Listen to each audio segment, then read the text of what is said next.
कभी सोचा है कि दुनिया में सबसे महंगी चीज क्या होती है? Gold, power, fame? शायद नहीं। सबसे महंगी चीज होती है सच। क्योंकि जब सच बाहर आता है तो सिर्फ एक इंसान नहीं गिरता, पूरा सिस्टम हिल जाता है। और कुछ सच इतने भारी होते हैं कि दुनिया उन्हें देखना ही नहीं चाहती। Welcome to audio drive.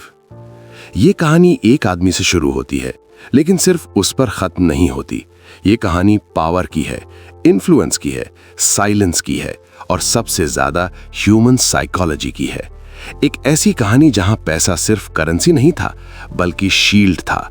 जहां कनेक्शंस सिर्फ दोस्ती नहीं थे, बल्कि इंश्योरेंस थे। और जहां सीक्रेट्स सिर्फ राज नहीं थे, बल्कि कंट्रोल का सबसे बड़ा टूल थे। सोचो, एक ऐसी दुनिया जहां डोर्स हमेशा बंद रहते हैं। बाहर से सब कुछ परफेक्ट दिखता है, luxury homes, private jets, elite parties, smiling photographs. लेकिन हर फोटोग्राफ के पीछे एक फ्रेम होता है जो कभी कैमरा में नहीं आता। एप्स्टीन फाइल्स की कहानी वही अनसीन फ्रेम है। ह्यूमन नेचर का एक इंटरेस्टिंग पैराडॉक्स है। हम पावर को एडमायर भी करते हैं और उससे डरते भी हैं। हम सक्सेसफुल लोगों को देखकर इंस्पायर होते हैं, लेकिन उनकी दुनिया का डार्क साइड देखने से बचना चाहते हैं, क्योंकि सच अनकंफर्टेबल होता है और कंफर्ट इंसान की सबसे बड़ी एडिक्शन है। जेफरी एप्स्टीन का नाम कभी हेडलाइंस का परमानेंट हिस्सा नहीं था। वो बैकग्राउंड में ऑपरेट करता था। और यही सबसे इंटरेस्टिंग चीज है। रियल पावर अक्सर स्पॉटलाइट में नहीं होती। रियल पावर शैडोज में काम करती है। और जब पावर शैडोज में ग्रो करती है तो अकाउंटेबिलिटी धीरे धीरे डिसॉल्व होने लगती है। एक वक्त आता है जब सिस्टम और इंडिविजुअल के बीच एक इनविजिबल डील बन जाती है। सिस्टम स्टेबिलिटी चाहता है, इंडिविजुअल फ्रीडम चाहता है, और दोनों एक दूसरे को टॉलरेट करते रहते हैं जब तक कोई लाइन क्रॉस ना हो जाए। लेकिन प्रॉब्लम तब शुरू होती है जब लाइन इनविजिबल हो जाए। एप्स्टीन का नेटवर्क सिर्फ लोगों का नेटवर्क नहीं था, ये ट्रस्ट का नेटवर्क था, इन्फ्लुएंस का नेटवर्क था, और सबसे डेंजरस चीज साइलेंस का नेटवर्क था। साइलेंस एक अजीब चीज होती है। जब एक इंसान चुप रहता है तो वो सिर्फ खुद को प्रोटेक्ट करता है, लेकिन जब सिस्टम चुप रहता है तो वो पावर को प्रोटेक्ट करता है।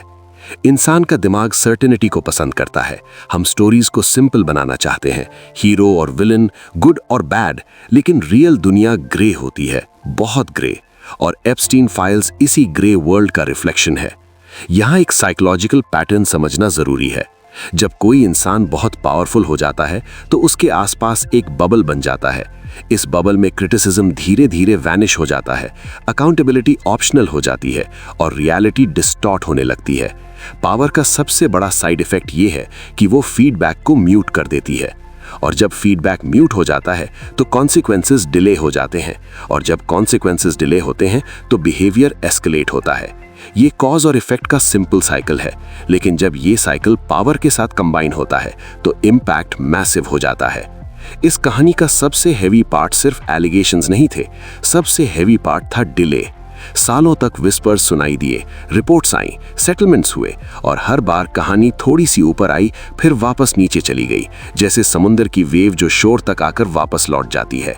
सोसाइटी का एक डिफेंस मैकेनिज्म होता है, डिनायल। जब रियलिटी अनकंफर्टेबल होती है तो हम उसे पोस्टपोन कर देते हैं, क्योंकि एक्सेप्टेंस एनर्जी डिमांड करता है और इग्नोरेंस कंफर्ट देता है। लेकिन ट्रूथ की एक हैबिट होती है, वो वेट करता है, धीरे धीरे ग्रो करता है, और फिर एक दिन सरफेस पर आ जाता है। जब अरेस्ट हुआ तो दुनिया शॉक हुई, लेकिन शॉक का रीजन सिर्फ एक इंसान नहीं था। शॉक का रीजन ये रियलाइजेशन था कि सिस्टम कितना स्लो था, कितना हेजिटेंट था, और कितना वल्नरेबल था इन्फ्लुएंस के सामने। ट्रस्ट एक इनविजिबल करेंसी है, और इंस्टीट्यूशंस ट्रस्ट पर सरवाइव करते हैं। जब ट्रस्ट शेक होता है तो लोग आंसर्स नहीं, नैरेटिव्स ढूंढते हैं, और नैरेटिव्स इमेजिनेशन से फ्यूल होते हैं। एप्स्टीन फाइल्स एक लीगल केस से ज्यादा बन गए। ये एक सिंबल बन गए, symbol of unanswered questions, symbol of sealed information, symbol of वो सच जो पूरी क्लैरिटी के साथ कभी सामने नहीं आया। और यहाँ से एक डीपर रिफ्लेक्शन शुरू होती है। क्या जस्टिस एक इवेंट है या एक प्रोसेस? क्या अकाउंटेबिलिटी एक मोमेंट है या एक जर्नी? ह्यूमन हिस्ट्री बार बार एक पैटर्न रिपीट करती है। जब पावर कॉन्सेंट्रेट होती है, ट्रांसपेरेंसी कम होती है।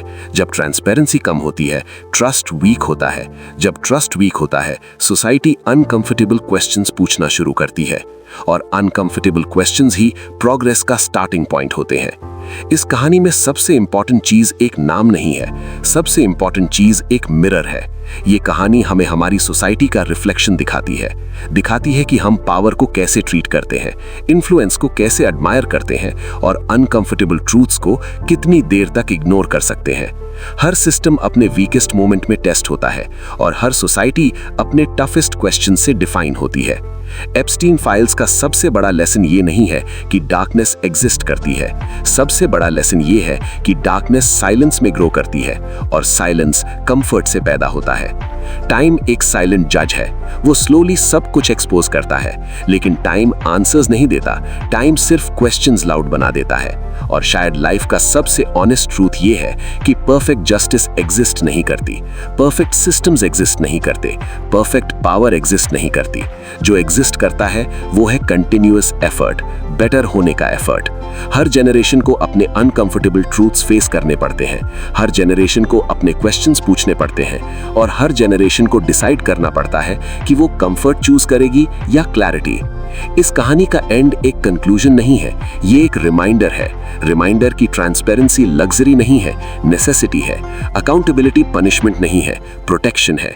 और क्यूरियोसिटी रिबेलियन नहीं है, प्रोग्रेस है। और जब हम इस कहानी से दूर जाते हैं तो एक थॉट साथ ले जाते हैं कि पावर टेम्पररी होती है, सीक्रेट्स टेम्पररी होते हैं, लेकिन कॉन्सिक्वेंसेस परमानेंट होते हैं। क्योंकि सच कभी जल्दी नहीं आता, लेकिन जब आता है तो रुकता भी नहीं। और शायद लाइफ का सबसे ऑनेस्ट ट्रूथ ये है कि हम आंसर्स ढूंढते रहते हैं, जबकि ग्रोथ क्वेश्चंस पूछने में होती है। सक्सेस हो या सोसाइटी, डेस्टिनेशन नाम की कोई जगह नहीं होती, सिर्फ नेक्स्ट स्टेप होता है।